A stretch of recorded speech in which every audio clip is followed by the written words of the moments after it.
I'm Ron. This is Taste This. And today I wanted to get into some bourbons that maybe you should buy instead of chasing Blantons. Now, I'm not saying don't buy Blantons. I'm just saying there's some bourbons out there you can buy for a whole lot less that I think you'll be really happy with. Blanton's original single barrel bourbon is excellent bourbon. You know, it's looked at by beginning bourbon lovers and bourbon connoisseurs alike as a must-have. Now, it's hard to find at retail and way overpriced on the secondary market. So today, let's talk about these bourbons that maybe you could chase instead.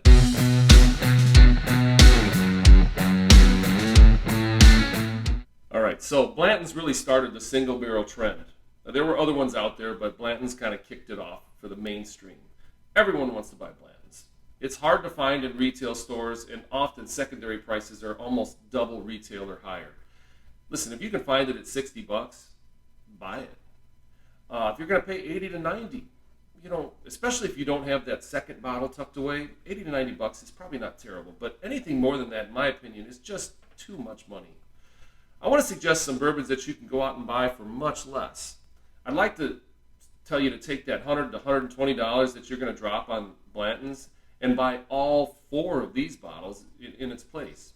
I've got these on my bar all the time. They're great daily drinkers, and you can buy all 4 for less than what you pay for that Blanton's on even the cheap secondary market. So let's talk about them. Now first, I want to get into one. Listen, it's one of those, the apple doesn't fall far from the tree. First one I want to share with you is Buffalo Trace. Why? Well, because Buffalo Trace makes Blanton's.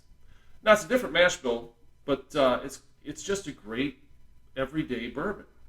You can buy it for $25 or less. It's great for sipping, great for mixing.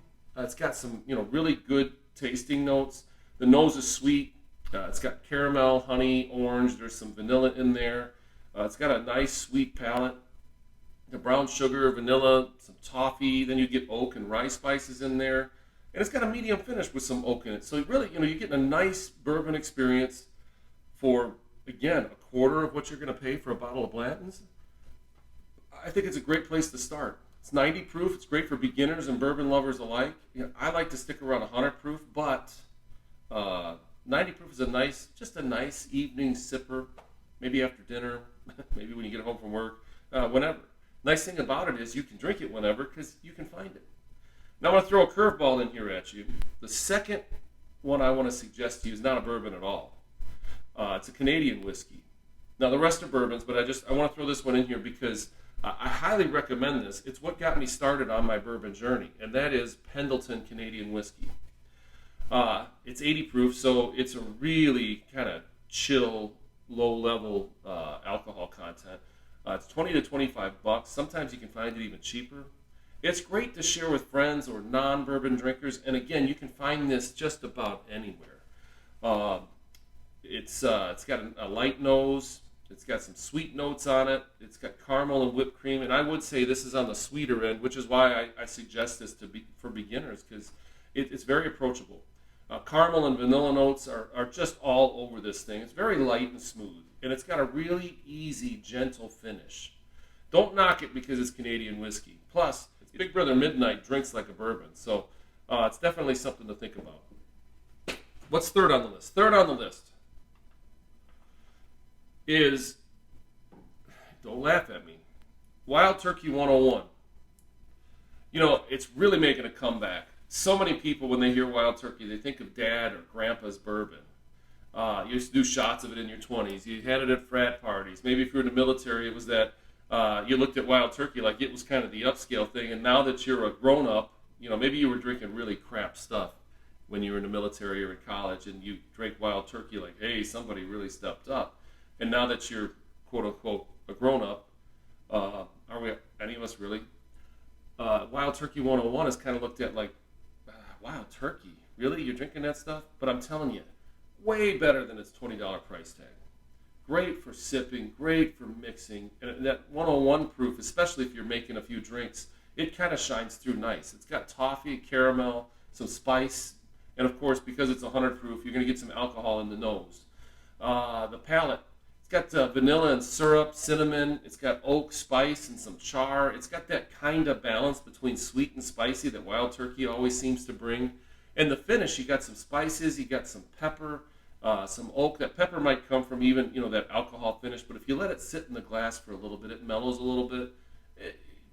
When I went back and tried it again, I was so surprised. We've done this in blind tastings. It always does well. Wild Turkey 101, it's just hard to beat. And, truly better than your utility bourbon, your bottom shelf, your benchmarks, whatever. But it's just such a good bourbon to have around. And, you can surprise your friends by doing a blind tasting, throw that in there, and it's really going to do well. All right, and finally, the final bourbon I want to suggest you buy with that Blantons money you got sitting around is Evan Williams Single Barrel. It's one of my favorites, and for $30, it's just hard to beat. It's 87 proof, so it's on the lower end of what I really enjoy. I like that 100 proof mark. But the 87 proof really makes it approachable, easy to drink. Too many people overlook Evan Williams Single Barrel because of the price.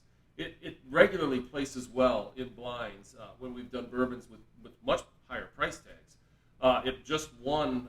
We did a blind tasting with our local whiskey club. It just won against a bunch of bourbons, and it didn't just win. It just ran away with the competition. It beats Blanton's often in blind tastings. You got to try it. If you have not tried Evan Williams Single Barrel, because you're walking along and it's on one of the lower shelves, and you're like, well, where's this or where's this? Just grab a bottle, throw it on your shelf. You'll thank me later. The nose, it's got vanilla, cinnamon, and oak. Kind of a complex, I think, nose for such an inexpensive bourbon. It's got on the palate some oak, some cinnamon, some pepper, and the finish has a bit of a medium finish with oak, spice, caramel, vanilla. It's something you just got to have on your bourbon shelf, and when you sip it, it's going to leave you wanting more. Great bourbon, 87 proof, nice to have, and I just think it's fantastic. So, to kind of close this out, I'm not against bourbon hunting.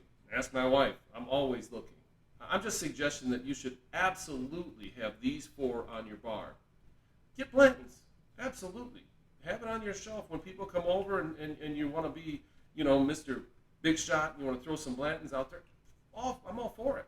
But just don't overpay for it. If you got to overpay, buy all 4 of these. It's great stuff. It's kind of fun to find those sleeper bourbons. Own these so that you can enjoy drinking them while you're searching for your next bottle of Blantons. So, there it is. Here's 4 bottles of bourbon that you ought to have, or whiskey as well. You ought to have instead of worrying about overpaying for that Blantons. So, good luck hunting, and we'll see you in the next video.